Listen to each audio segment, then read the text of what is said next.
एक दिन में एक व्यक्ति को 60,000 विचार आते हैं। हर व्यक्ति को, शायद आपको मालूम नहीं हो तो कितने विचार आते हैं? कितने? 60,000। अगर वो 60,000 विचार भी इकट्ठे हो जाए तो पागल हो जाओगे कि नहीं? वो एक विचार जाए फिर दूसरा आए, एक विचार जाए दूसरा आए। ये आपके अंदर की प्राण शक्ति वो व्यवस्था करती है अवचेतन मन के द्वारा। अपने आप ही एक एक विचार जाता है, दूसरा आता है। समझो 60,000 भी एक साथ में आ गया, उसी को पागल कहते हैं। पागल को देखो, कपड़ा भी फाड़ता रहेगा, हंसेगा, चिल्लाएगा, रोएगा, क्या क्या एक साथ हरकत करता है। क्यों? विचारों एकत्रित हो गए, उसको वो बैलेंस नहीं कर पा रहा है। उसको क्या बोलते हैं? आपको भी विचार बहुत आते हैं। विज्ञान कहता है कि हर व्यक्ति को हर दिन 60,000 विचार आते हैं। कितने विचार? 60,000। 60,000। फिर वो कहाँ गए? ये प्राण शक्ति अवचेतन मन द्वारा उन सबको निकाल निकाल के ब्रह्मांड की ऊर्जा में भेज देती है। कई बार भेजती है, नहीं तो इतने 600 करोड़ लोग रोज 60,000 विचार करें, वो तरंग बन के हमको घेरने लगेगा तो हमारा हालत क्या हो जाएगा, सोचिए। हाँ, तो ये 72,000 नाड़ियाँ, कितनी नाड़ियाँ? अंदर की प्राण शक्ति रूप की सॉफ्टवेयर, बाहर का शरीर रूपी हार्डवेयर, ये हार्डवेयर है।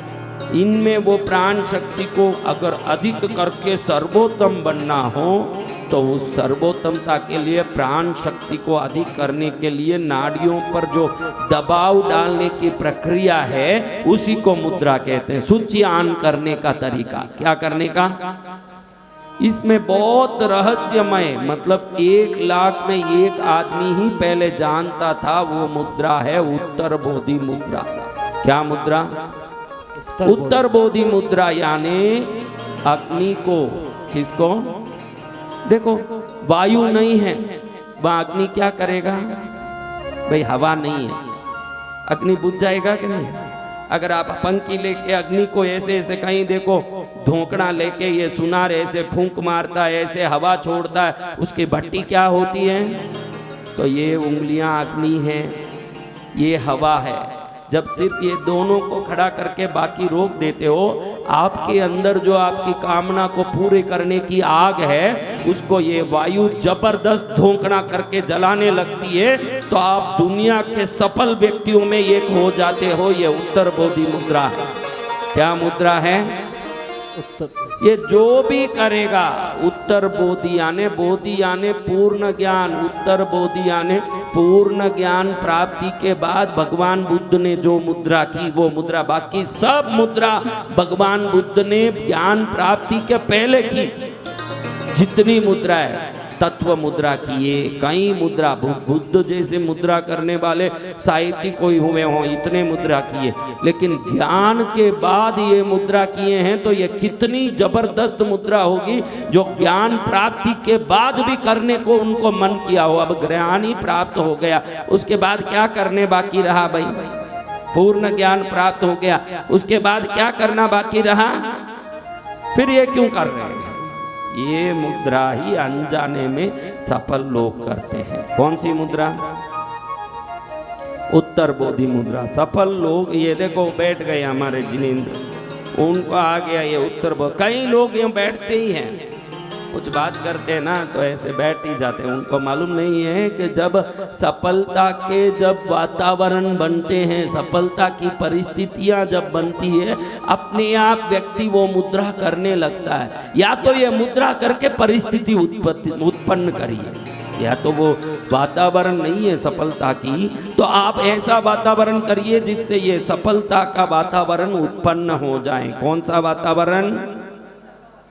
हाँ, ये प्राण वायु को व्यवस्थित रूप से सुधार के जीवन को धन्य कर देता है। दूसरी मुद्रा, लोग 3 मुद्रा करते हैं। कोई भी बैठे बैठे 5 स्टार होटल में मीटिंग करते हैं, बड़े बड़े लोग, ये जो हजारों करोड़ के होते हैं ना, इनका मीटिंग होता है एक दूसरे से, business meeting, installation meeting, production meeting, ऐसे होता है। उस समय में बैठे बैठे अच्छा और क्या, ऐसे बात करते हैं। अगर नहीं है तो हाकिनी मुद्रा करते हैं। क्या मुद्रा?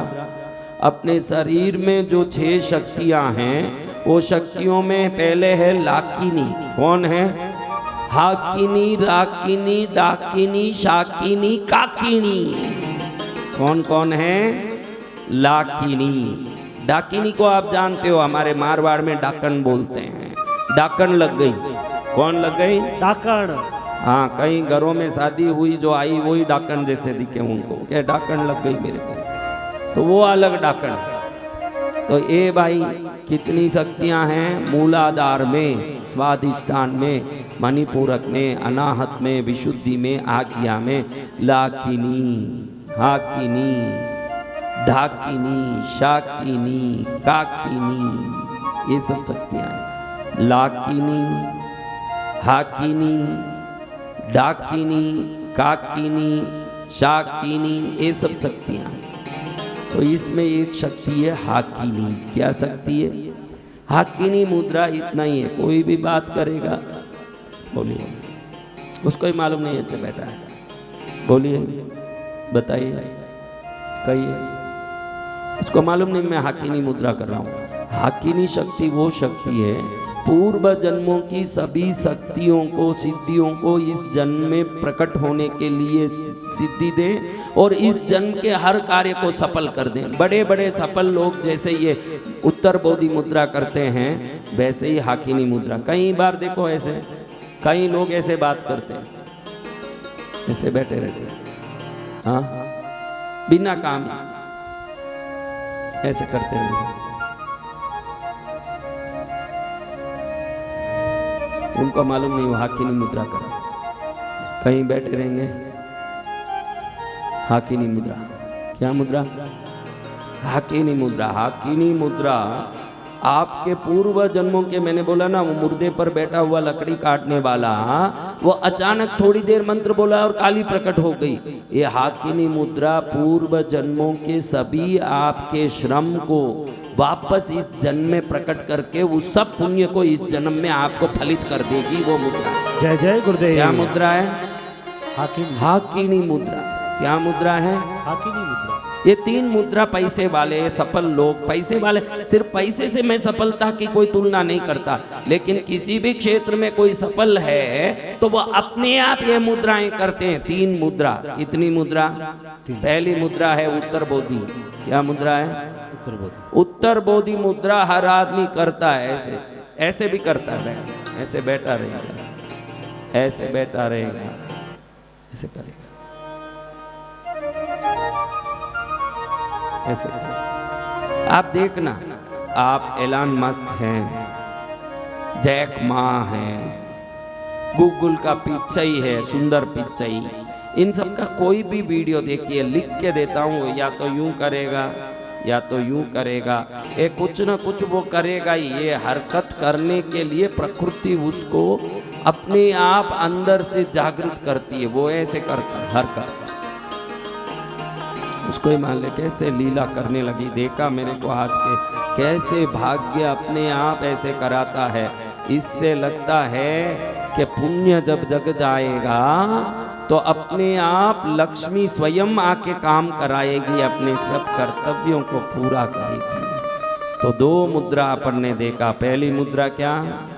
अग्नि के ये उंगलियों को सीधा करना और वायु के उंगलियों को अपने अंदर लगी हुई अपनी सफलता के आग को इस हवा से धोंकनी की तरह जोर मार के अंदर से उस हवा को वेगित करना और उससे पूर्ण सफल होना, ये उत्तर बोधि मुद्रा है। दूसरी मुद्रा हाकिनी मुद्रा। हिलाना नहीं, ऐसे ही रख लेना। लेकिन लोग बात करते करते ऐसे ऐसे करते हैं, कई लोग तो भी वो काम करता है, क्योंकि वो करते तो हैं। आखिर ये पॉइंट जुड़ना, ये क्या होता है? ये है अग्नि, ये है वायु, ये आकाश, ये पृथ्वी, ये जल। जब ऐसे करते हो तो आपके शरीर में जो पंचभूतों में जो ज़्यादा है या जो कम है, उसके कारण से सफलता नहीं आ रही है, रोग आ रहा है, अच्छे काम नहीं हो रहे। जब आप ऐसे करते हैं, ये समान मुद्रा भी है। ऐसे करना, ऐसे करना समान मुद्रा। ऐसे करो, समान मुद्रा में हर वायु समान हो जाता है, बहुत सरल मुद्रा है। ऐसे करो, हाकिनी मुद्रा है। क्या मुद्रा है? हाकिनी मुद्रा सफल लोगों का सबसे बड़ा सोने का चाबी है। अगर ये चाबी हाथ में मिल गया, दुनिया के बड़े से बड़े राजमहल के दरवाजे खुल जाते हैं। ये ताकत इस चाबी में है। रोज अगर सुबह उठ के 15 मिनट भी ऐसे बैठ जाएं हाकिनी मुद्रा करके, साक्षात सफलता देवी आपके चरण को छूमने आपके घर में आए। तीसरी मुद्रा कोई भी करते हैं, जैसे ऐसे बैठ के करते हैं ना लोग, ऐसे करते, बातें करते करते ही लोग ऐसे, बोलिए बताइए और क्या चल रहा है, ऐसे करते रहते हैं। ये हाकिनी मुद्रा है। उनको ही मालूम नहीं कि वो हाकिनी मुद्रा कर रहा है। भले ही उसका कनेक्शन घड़ी घड़ी डिस्कनेक्ट हो रहा, कनेक्ट हो रहा है, लेकिन जितना जला उतना तो प्रकाश है ही है ना, तो इतना तो वो काम करता ही है। लेकिन बराबर ऐसे कहीं भी खाली बैठे रहो ना, आप सबको मैं निवेदन करता हूँ, जो भी खाली बैठे रहो उस समय ध्यान देखो कि भाई खाना करके भोजन करके 1.5 घंटा 2 घंटा हो गया हो तो उसके बाद मुद्रा करो। खाते ही मुद्रा नहीं करना, क्योंकि प्राण शक्ति को शरीर में प्रदीप्त करने का, प्रज्वलन करने का काम ये मुद्राएं करती है। खाते ही शरीर की सभी प्राण शक्ति भोजन को पचाने में लगती है। अगर उस समय मुद्रा कर लिए तो शक्ति इधर उधर जाने के कारण बदहजमी होना, शरीर में बीमारी उत्पन्न होना। भोजन करने के आधा घंटा पहले तक ही मुद्रा करना, भोजन करके 2 घंटे बाद ही मुद्रा करना। देखना कि अब मैं भोजन करके 2 घंटा हो गया, आप टीवी देख रहे हो, कुछ भी कर रहे हो, कोई भी काम कर रहे हो, फ्री बैठे हो, आप वो देखते देखते टीवी, आप कुछ करते करते देखते देखते आराम से मुद्रा करके बैठ जाओ। इधर तुम्हारा टीवी देखना भी हो जाएगा। संस्कार चैनल में 10:30 बजे रात में मेरे प्रवचन सुन रहे हो। कल भी ऐसा ही हुआ, रात में मैं कह दिया कि आज संस्कार में प्रवचन सुनो, फिर याद आया कल संडे था, तो संडे छुट्टी है मेरा, मैं भी तो छुट्टी लेता हूँ। मैं क्या करता हूँ, मैं संडे छुट्टी लेता हूँ। और उस दिन कहा तो उस दिन गोकुल अष्टमी आ गई, कृष्ण भगवान की जन्माष्टमी। उस दिन भी ऐसा ही हुआ और लोगों को लगे जिस दिन मैं होना करके कह रहा हूँ कि संस्कार चैनल देखो, मुझे याद नहीं आया कि कल तो रविवार है। वो रविवार में आप मेरा कार्यक्रम नहीं देख सकोगे, क्योंकि सब लोग संडे हॉलीडे ले रहे हैं, तो मैं भी संडे हॉलीडे ले रहा हूँ संस्कार चैनल से। इसलिए आप बाकी दिनों में ही मेरा कार्यक्रम देख सकोगे। यानी आज सोमवार को रात 10:30 बजे 100% देख पाओगे, आज देख पाओगे। समझ गए? तो अपन 2 मुद्रा देखे। एक मुद्रा क्या है, ऐसा भी कर सकते हैं। इसका खाली एक इंटेंशन इतना ही है कि ये टिप टच होना है, बस ऐसे कर लो, ऐसे कर लो, ऐसे कर लो, या एक को ऐसे करके एक को ऐसे कर लो, या एक को ऐसे करके, कुछ भी करो। ये सब थोड़ा भेद है, लेकिन काम एक ही करेगा। ऐसे करना मुद्रा, ये 2 टच होता है, अंदर का आग जलने लगता है। जब वो जलेगा, बाहर से सफलता को खींच के लाके आपके घर में छोड़ के ही फिर जाएगा, उसको पहले जाएगा। दूसरी मुद्रा हाकिनी, क्या मुद्रा है? हाकिनी मुद्रा। हाकिनी मुद्रा करो ने, बड़े बड़े अरबोपति बिन सोचे ही, बिन समझे ही, बिन जाने ही ये मुद्रा करते हैं, क्योंकि इस मुद्रा का उनको पता ही नहीं, उनका पुण्य ये मुद्रा करा रहा है। मीटिंग में बैठ जाते हैं बड़े मालिक और डायरेक्टर बोर्ड के सभी उधर डायरेक्टर्स बैठे हैं, उसमें ऐसे मालिक बैठ के आज की अपनी मीटिंग का मुख्य उद्देश्य ऐसे बोलेंगे, ऐसे बैठा है। उसको मालूम नहीं है कि मुख्य उद्देश्य ये डायरेक्टरों से बात करना नहीं, भगवान कहते हैं मुख्य उद्देश्य है ये मुद्रा करके सफल होना, यही मुख्य उद्देश्य है। ऐसे तीसरी मुद्रा ध्यान मुद्रा। क्या मुद्रा? कई लोग ऐसे बैठ जाते हैं। अच्छा बताइए क्या बोल रहे हैं, बताइए। ऐसे बैठे, कई लोग ऐसे बैठे। ये मुद्रा सफलता में दुनिया में बहुत बड़ी संजीवनी बुट्टी का काम करता है। कई लोग ऐसे, उनको ही मालूम नहीं ऐसे बैठे। 3 मुद्रा, एक ये ध्यान मुद्रा, खाली बैठो, ऐसे बैठ जाओ। इससे आपका लेफ्ट और राइट ब्रेन कनेक्ट हो जाता है। जैसे ही कनेक्शन आया, जीवन में सफलता से कनेक्शन आ जाता है। जब ये कनेक्शन आता है, ऐसे एक मुद्रा, ऐसे हाकिनी, ऐसे। एक हमारी बच्ची लीला ने किया, तुरंत मेरे दिमाग में आ गया, सच्ची में आज मैं कैसे इन बातों का वर्णन कर सकूंगा, मुझे ही शब्द नहीं मिल रहे हैं। लेकिन जीवन में जब सफलता आनी होगी, शिक्षा की जरूरत नहीं है। सफलता स्वयं शिक्षक बन के क्या करना, ये हमको अपने आप अभ्यास कराता है। ऐसे बैठ गए भाई, कई लोग देखो, कई लोग ऐसे बैठ गए। बताओ बैठते हैं कि नहीं? सरगुरु बाबा बैठते हैं तो उनको मालूम नहीं है उत्तर बोधि मुद्रा कर रहे हैं। क्या कर रहे हैं? उत्तर बोधि मुद्रा। हाँ, उत्तर बोधि यानी कॉन्शियस के हाई लेवल के बाद प्राप्त रियलाइजेशन के बाद का अभ्यास है। ये बहुत बड़ा अभ्यास है उत्तर बोधि मुद्रा, यानी बहुत बड़ा अभ्यास। अपने ज्ञान और अपनी प्रज्ञा को सदा एक उच्च कोटि के स्तर में रखना, और वो उच्च कोटि के स्तर में जाने के बाद सदा सफलता को सदा के लिए कायम रखना। जय जय गुरुदेव। फिर सफलता इधर उधर ऊंचा नीचा, कई लोगों को मैंने बोला ना आप सफल हो जाओ, ये बड़ी बात नहीं। पहले दिन मैंने यही बताया, वो सफलता को कायम रखना बहुत कठिन है। कई लोग बड़े बन गए, बाद में नीचे गिर गए, नुकसान हो गया। देखो जेट एयरवेज, जेट एयरवेज कैसा था? कभी जेट एयरवेज में बैठे हो? बैठे तो कैसा? बहुत व्यवस्थित एयरलाइंस, जेट एयरलाइंस। अचानक क्या हुआ, गोयल जी का पूरा नुकसान और खत्म हो गए। विजय माल्या का कैसा किंगफिशर, एक समय में किंगफिशर में जाने का आनंद, टीवी देखने मिलेगा। बैक सीट में क्या था? टीवी, लापर चैनल, सब चैनल देखते देखते उसमें लोग जाते। हाँ, बड़ी व्यवस्था थी। आज कहाँ है वो? तो आप ध्यान मत रखना कि भाई कोई सफल हो गया तो काफी है। सफलता पाना जितना परिश्रम वाला काम है, उस सफलता को कायम रखना उससे भी परिश्रम वाला काम है। तो उन सफलताओं को सदा कायम रखने में ये मुद्रा है। क्या? और साथ साथ भक्ति, पुण्य। खाली मुद्रा पर बैठ मत जाना, मैं मुद्रा सिखा रहा हूँ। इसका अर्थ नहीं है कि मुद्रा करके बैठ जाओगे। ईश्वर पर विश्वास और उनके चरण की भक्ति, वो कितनी जरूरत है, उससे भी जरूरत है। देखो एक संत थे। कौन थे?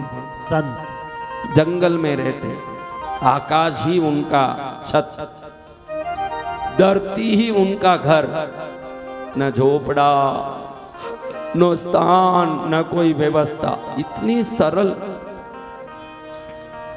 वृक्ष के नीचे ही सो जाते। तपस्वी, वेद पाठी, ज्ञान प्राप्त, मंत्र साधक, सात्विक भोजन, शुद्ध विचार, बगैर कोई प्रकार के परिग्रह, पूर्ण रूप से त्यागी आत्मा। कैसी पुण्यात्मा! आहा, ऐसे पुण्यात्मा मिले तो कोटि कोटि बार प्रणाम करें। तो ऐसे पुण्यात्मा सादगी सरल बना जीवन जी रहे हैं। एक दिन उनके सामने एक देवी प्रकट हुई। कौन प्रकट हुई? देवी प्रकट होके कह रही है कि तुमने बहुत जन्मों से भक्ति की, पूजा की, साधना की, उसके पुण्य फल से अब संत बने हो। क्या बने हो? संत बने हो।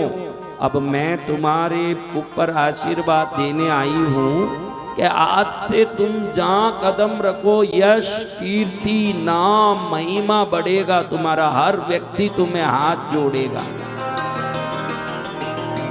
लेकिन ये जब तक तुम्हारा पुण्य पूरा नहीं हो, जब तक ही रहेगा। पुण्य खत्म होते ही मैं भी चली जाऊंगी, फिर तुम जैसे हो वैसे ही हो जाओ। संत बोले, माता जी आपको बुलाया ही किसने है? मैं पहले से ही इधर वृक्ष के नीचे सोता हूँ। ना तो मेरा घर है, ना कोई झोपड़ा, ना कोई महल, ना घर बंगला। मैं आराम से हूँ, मुझे कोई यश कीर्ति नहीं चाहिए। मैं यश कीर्ति के लिए भजन पूजन कर भी नहीं रहा हूँ। मैं पूजन भजन करता हूँ मेरे प्रभु की भक्ति के लिए, उनको प्रसन्न करने, संसार को प्रसन्न करने भक्ति करता हो वो संसारी, प्रभु को प्रसन्न करने भक्ति करता हो वो संत। हाँ? तो मैं तो कर ही नहीं रहा हूं, आप क्यों मुझे बिना काम इसमें फंसाते हो। देवी बोले भाई तेरे पुण्य के कारण मैं धर्म देवता आई हूँ, मैं धर्म की देवी हूँ। जो धर्म पुण्य दान पुण्य करते हैं उनको मुझे फल देना ही पड़ता है। तू ना बोलेगा तो भी मुझे फल देना ही पड़ेगा, तू हाँ बोले तो भी मुझे तो देना ही है। आज से तेरा फल प्राप्त शुरू हो गया है, अभी मैं तेरे साथ रह के काम करूंगी।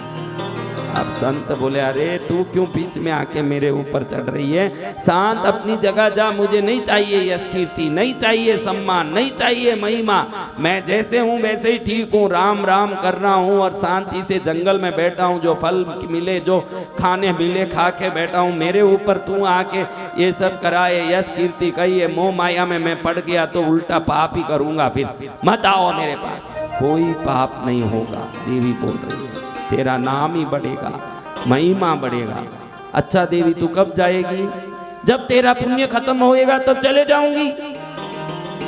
तो इतना करना, जाने के पहले बता देना कम से कम कि मैं जा रही हूँ, इतना बता देना कि मैं जा रही हूँ, कम से कम मालूम तो पड़े कि मैं जा रही हूँ, बोल देना मैं ध्यान में रहूंगा व्यवस्थित। और तू क्या क्या करेगी, अरे तू उल्टा काम भी कुछ भी करेगा तो मैं उसमें यश ही दिलाऊंगी, तू गड़बड़ भी करेगा तो महिमा बढ़ेगा, क्योंकि पुण्यवान गलत करे तो भी यश बढ़ता है और पापी अच्छा काम करे तो भी बदनाम होता है। तो संत ने सोचा ये देवी क्या करती है, देखो तो सही। ऐसे रास्ते में जहां जहां चलते जा रहे हैं, ये देवी का धर्म, देवी का प्रभाव देखो, कहीं भी देखो तो इनको सोना चांदी रत्न हीरा दिख रहा है धरती में पड़ा हुआ। अब ये तो संत जिनको झोपड़ा बनाने की भी इच्छा नहीं रही हो और खुले में रहे हो, उनको ये सोना चांदी से कुछ होगा। लेकिन ऐसे ही चलते जा रहे थे, राजमहल तक पहुंच गए किसी देश में, अंदर दरबार चल रहा है, राजा बैठा है, मंत्री बैठे हैं, पुरोहित सभी सेना वीरपति सब बैठे हैं, उसमें संत गए। अभी संत को अंदर घुसते, क्योंकि जंगल में रहे हुए संत तो तेज भी कितना, उनके शरीर में ओज भी कितना, प्रभाव भी कितना, प्रकाश भी कितना, उनको राजा देखते ही एकदम प्रभावित हो गया कि कोई उत्कृष्ट संत आए हैं। उठकर खड़े होकर सिंहासन से नीचे उतरकर ऐसे झुक के वंदन किया। अब ये संत को याद आया कि माँ ने बोला है, देवी ने, कि तू उल्टा काम करेगा तो भी तुझे यश मिलेगा। तो देखो उल्टा काम करके क्या यश मिलता है। तो जैसे ही राजा झुका चरणों में, उस राजा के मुकुट को लात मार दिया संत जी। क्या कर दिया, सब सेनापति जितने भी मंत्रीगण हैं म्यान से तलवार उठा लिया, हमारे राजा को लात मारे, कौन आया है, इसका सिर गर्दन से अलग कर दो। संत भी सोचे कि देखो गर्दन कटने का नौबत आ गया, ऐसा काम हमने किया भी है, तो उसका परिणाम राजा को अगर कोई लात मार दे, मुकुट उड़ा दे, क्योंकि राज मुकुट तो परंपरा से सिर पर आता है, दादा से बाप से, वो मुकुट की कितनी इज्जत होती है, उसको कोई लात मार के गिराया हो, वो कितना बड़ा अपमान है। क्या ये अपमान सहन करने जैसा है? तो मंत्री तलवार उठा के नजदीक आ गया, करीब करीब साधु के गले तक तलवार आ गया। इतने में देखो तो देवी का प्रभाव, धर्म देवी का मुकुट के अंदर से ये काला नाग बाहर निकल के फुस करते ये बाहर आया। तुरंत लोग चिल्लाने लगे, अरे राजा के मुकुट में नाग था, ये तो त्रिकाल ज्ञानी है, इसलिए वो जंगल से आए, राजा को बचाने के लिए आए हैं। किस लिए आए हैं? ये राजा को बचाने के लिए आए। अगर ये नहीं आते तो आज क्या हो जाता? ये मुकुट के अंदर कहीं नाग घुस गया, राजा को पता तक नहीं था और उठा के पहन लिया। उसके लिए, इसको बचाने, ये देश को बचाने के लिए ये आए हैं। इनको कोटि कोटि प्रणाम। सब लोग इनके चरण में गिरो, महिमा गाओ, संत महाराज की जय हो, संत महाराज की जय हो। लात मारने गए लेकिन पुण्य प्रबल क्या हुआ? राजा चरण में गिर गया। आज मेरा प्राण का अंतिम दिन था संत महाराज, लेकिन आपने मेरा प्राण बचा दिया। ठीक है भाई, आशीर्वाद, अब मैं जाता हूँ। अब आप कहाँ जाएंगे? अब आप नहीं जा सकते। जो मेरे प्राण बचाए मेरे राजमहल में मेरे पास ही रहेंगे वो। अब जो जंगल में आकाश को छत बना के धरती को घर बना के रहते थे संत महाराज, उनके लिए बढ़िया व्यवस्था राजा ने। कल तक किस में रहते थे संत महाराज? पेड़ के नीचे, आसमान के नीचे पड़े थे। आज सुबह जैसे ही धर्म देवी ने आशीर्वाद दिया पुण्य का प्रभाव फल का, देखो राजा ने सोने का कमरा, सोने से बना हुआ कमरा, मखमल की सैया गद्दी, देखो तो ऐसे नरम के पड़ो तो उठने मन नहीं करे।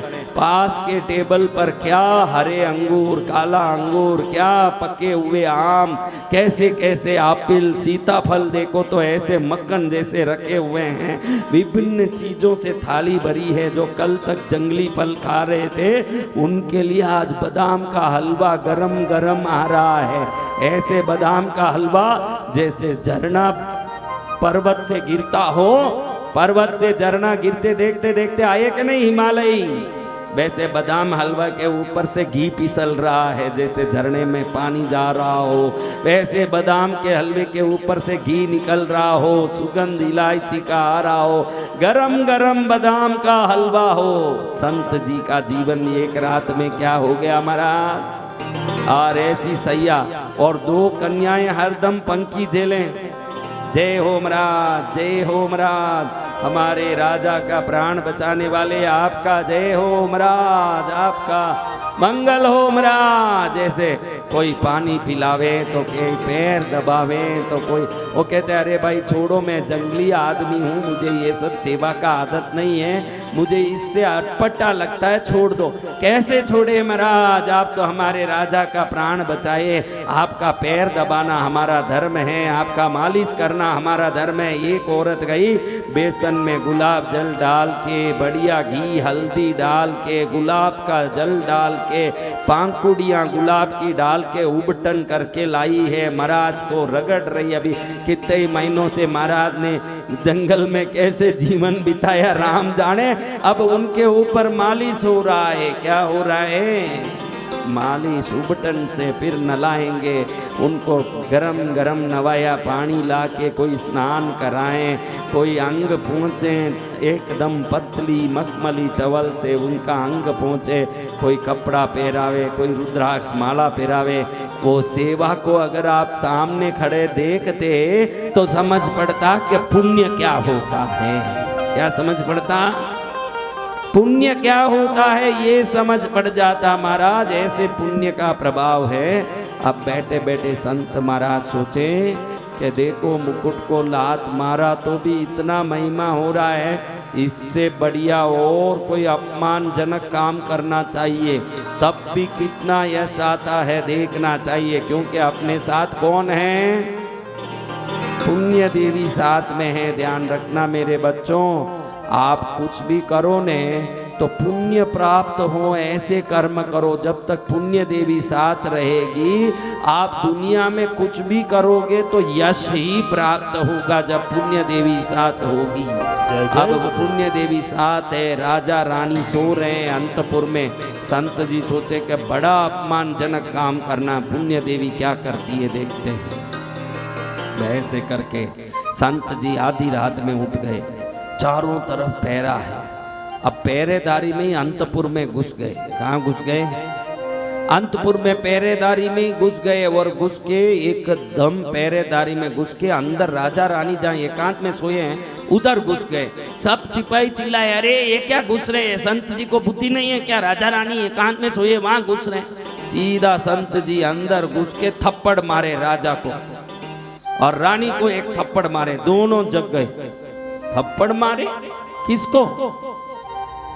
राजा रानी को थप्पड़ मारे। ये एकदम सब आश्चर्य में। अब दोनों का हाथ पकड़ा, पलंग से नीचे उतारा, खींचा, धड़ धड़ धड़ धड़ खींच के बाहर ला रहे हैं। अभी राजा रानी को कोई खींच के बाहर लाए, ऐसे अपमानित करें थप्पड़ मार के और ऊपर से खींच के बाहर लाए। जैसे राजा रानी कोई बकरी भैंस हो, चराने वाला कैसे खींच के ले आता है, वैसे खींच के ला रहे हैं। अब संत सोचे, अब पुण्य की देवी, अब मेरे इस अपमानजनक काम का तू क्या करती है? जैसे ही बाहर निकले पीछे पीछे सब सिपाही दासियां सब बाहर आ गई। अगर राजा रानी बाहर आ गए वो महल में क्या करेंगे? सब बाहर निकले। जैसे ही बाहर निकले राजा के कमरे का छत गिर गया नीचे, धम।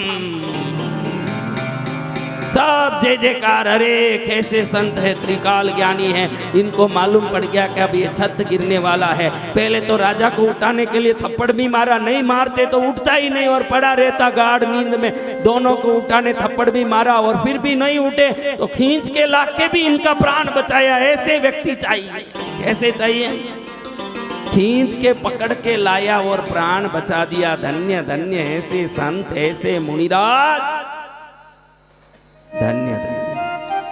पूरे गांव में चर्चा हो रही है कि महल का छत गिरता न ज्योतिष बता पाए, न राजपुरोहित बता पाए, न राजगुरु बता पाए।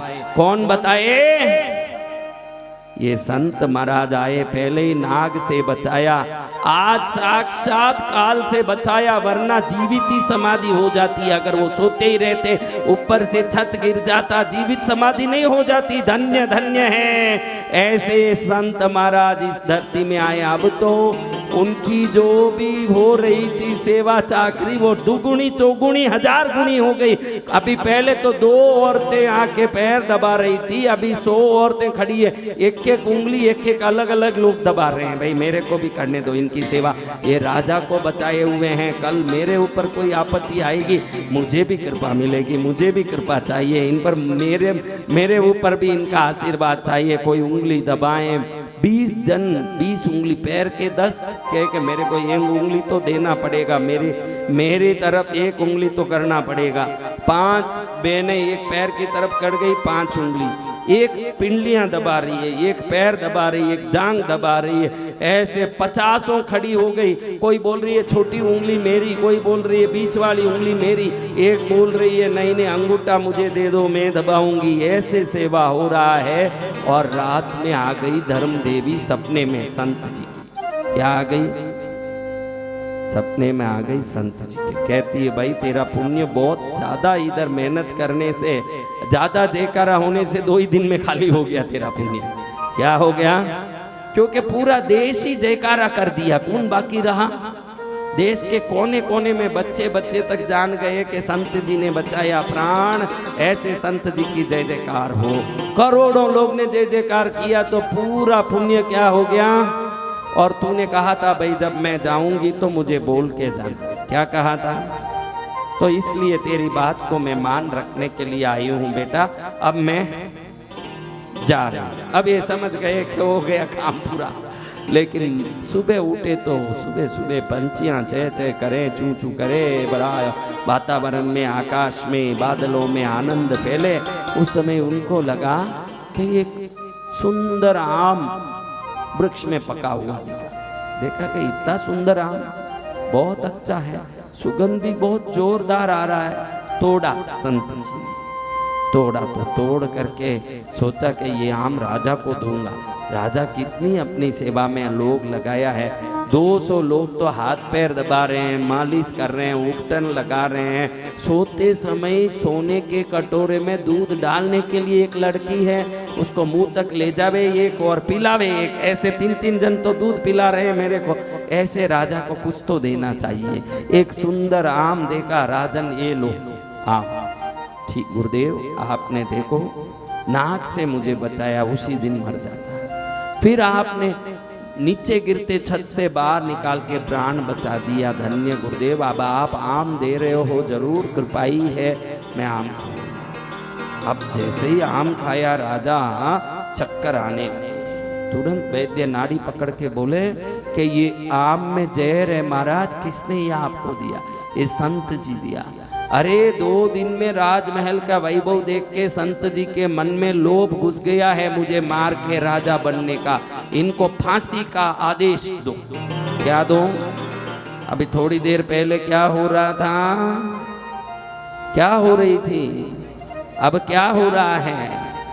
तो फांसी के लिए इनको तैयारी के करें। जब तक मंत्री आके हाथ जोड़ के बोलता, राजन एक बात कहूं। बोलो क्या बात? जो संत को फांसी दी जा रही वो जंगल से आए और उन्होंने ही आपको नाक से बचाया, छत गिरने से बचाया, नहीं तो आप कभी के खत्म हो जाते। कम से कम ये 2 उपकार के लिए इनको छोड़ दिया जाए और जंगल में ही भेज दिया जाए, इनको फांसी से छोड़ दिया जाए, क्योंकि उपकारी के ऊपर इतना बड़ा सजा नहीं होना चाहिए। भले ही उन्होंने लोभ में आके राज्य हड़पने के लिए जहर दिया हो, पुराने 2 उपकार के सामने एक उपकार तो आधा ही पड़ता है, क्योंकि उपकार कितने हैं, अपकार कितना है, तो एक अपकार में 2 उपकार बड़ा होता है। महाराज छोड़ देना। राजा का भी दिल पिघल गया। चलो इनको ले, मेरे सामने मत लाओ, 4 लोग ले जाके जंगल में छोड़ के आ जाओ, आगे से ये अपने राज्य सीमा के अंदर ना आ पाए। सिपाहियों को चारों द्वार में सूचना दे दो कि ये संत कभी अपने देश में अंदर नहीं आना। अब इनको ले जाके जंगल में छोड़ा। वो जंगल में उसी जगह आ गए जहाँ वो वृक्ष उनका घर था, न धरती उनका घर था। वहाँ खड़े खड़े सोचते हैं कि मैं पहले से यहीं था और आगे भी यहीं रहने वाला था। बीच में पुण्य पाप ने कितने नाटक कराए मेरे साथ। जब तक पुण्य मेरे साथ था, मैं गड़बड़ करने गया तो भी मुझे यश कीर्ति मिली, और जब पाप साथ था तो मैं अच्छा करने गया। मैं सोचा पहले तो मैं लात मारा मुकुट को तो भी यश आया, बाद में मैं थप्पड़ मार के खींच के लाया तो भी यश आया, तीसरी बार तो मैं अच्छा करने का सोचा कि एक सुंदर आम है खिला दूं, राजा को खुश होगा। वो मैं अच्छे भाव से किया। मेरे अच्छे भाव का भी जब पुण्य खत्म हुआ तो परिणाम क्या हुआ? तो आपके जीवन में कुछ भी घटना घटती है, जो अच्छा करने गए, आप बोलते हो ना मैं तो अच्छे के लिए किया, लेकिन उसने सुना दिया मेरे को, तो समझ नहीं लेना कि कहीं आपका पुण्य खत्म है। थोड़ा पुण्य बढ़ाने की कोशिश करना, क्योंकि आपकी क्रियाएं यश नहीं लाती, आपका पुण्य आपके जीवन में यश लाता है। आपकी क्रियाएं यश नहीं लाती। देखो क्रिया यश लाती तो हर क्रिया का हर एक व्यक्ति को यश मिलना चाहिए। 4 व्यक्ति इलेक्शन में लड़ रहे हैं, चारों वोट डालो, हर घर में उसी प्रकार मांगते, मैं ये कर दूंगा, बिजली ला दूंगा, रोड बना दूंगा, पानी ला दूंगा, ये कर दूंगा, चारों मांगते हैं। क्या चारों को वोट मिल जाता है? तो क्रिया चारों के समान होने के बाद भी एक नेता विजेता बनता है। विजेता वही होगा किसी भी क्षेत्र में जिसके साथ पुण्य सहाय होगा। क्या होगा? तो आप लोग क्रिया करने के चक्कर में मत पड़ो। किस चक्कर में मैं नहीं पड़ना? करो अपने कर्मों को, मना नहीं है, क्योंकि कर्म ना करें, कर्मशील ना हो, वो नालायक है। अपने कर्तव्यों को निरंतर करते रहो, उसके परिणाम को प्रभु पर छोड़ दो। आप जो भी परिणाम देंगे वो परिणाम हम स्वीकार करेंगे। मैं धंधा कर रहा हूँ, कितना नफा हुआ, धंधा करना मेरा काम, नफा कितना वो आप जानो। बेटे के लिए बहू लाना मेरा काम, वो कैसी आती है आप जानो। समझ? कर्म आप करते जाओ और परिणाम प्रभु पर छोड़ते जाओगे, और साथ साथ दान पुण्य धर्म में लगे रहोगे। एक गाय के लिए थोड़ा घास डाला, आपके घर में कई बार आप देखते हो कि दूध लाते हो 60 रुपया लीटर का देके फट जाता है। आप कहते हो कि दूध फट गया। अगर 5 रुपए का घास गाय को दे देते, 60 रुपए का दूध फटता नहीं, क्योंकि वो गाय घास खा के आपकी दूध की सुरक्षा का इंश्योरेंस कर देता। महाराज छोटे छोटे दान बड़े बड़े काम करते हैं। कई घरों में मैं देखता हूँ कि घर बनाया नया, एकदम नया घर, और बरसात आते ही साइड में से पानी लीक होने लगता है, और पूरे पेंट खराब होके दीवारों में ओंधे पड़ने लगते हैं। ऐसे पूरा दीवार में चूना चूना जैसे धोला धोला होता है, पानी पानी होता है, खराब होता है। फिर 2-3 लाख रुपया देके मरम्मत करना पड़ता है।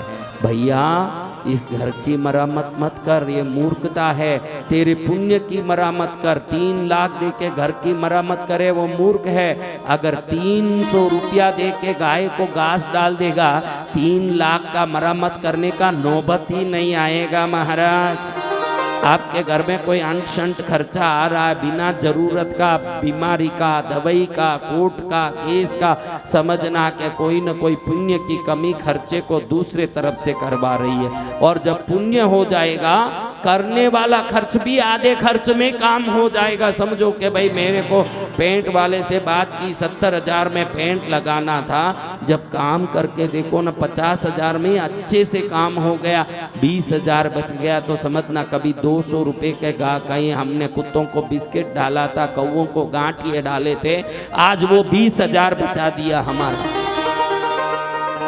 गरीबों के लिए, जीवों के लिए, धर्म के लिए, मंदिर के लिए किया हुआ खर्च नहीं है, आगे आने वाले नुकसानों से हमारी रक्षा। क्या है? सुरक्षा चाहते हो, सुरक्षा आके बोलेगी नहीं कि हम तुम्हारी सुरक्षा कर रहे हैं, वो सुरक्षा बोलेगी नहीं कि तेरी हम सुरक्षा कर रहे हैं। लेकिन जब सुरक्षा होगी, अनुभव हो जाएगा कि मेरा पुण्य काम कर रहा, पुण्य काम नहीं करता, तो ये उत्तर बोधि मुद्रा अपने आप कैसे आ जाता। महाराज देखो घड़ी घड़ी बैठ रही है ऐसे उत्तर बोधि मुद्रा में, क्यों बैठ रही है? आगे बहुत धन खींचने का लिखा हुआ है, तकदीर में आया है, तकदीर बड़ा पुण्य का है। जब अपने आप अच्छी मुद्रा, कई लोग देखो मूर्ख ऐसे बैठे, देखा ना ऐसे, तुम ऐसे क्यों बैठी? तुम्हारे जीवन में आगे समृद्धि खींचना लिखा है, तुम ऐसे बैठ गई। जिसके तकदीर में दरिद्रता खींचना लिखा हो ऐसे बैठेगा। ऐसे बैठने से दरिद्रता, ये मुद्रा दरिद्रता को आकर्षित करता है। क्या करता है? ये दरिद्र आकर्षण मुद्रा है। कई लोग 24 घंटे ऑफिस में हो, घर में हो, कुछ सोच रहे हैं, ये दरिद्र देवों को आकर्षित करने की कला है।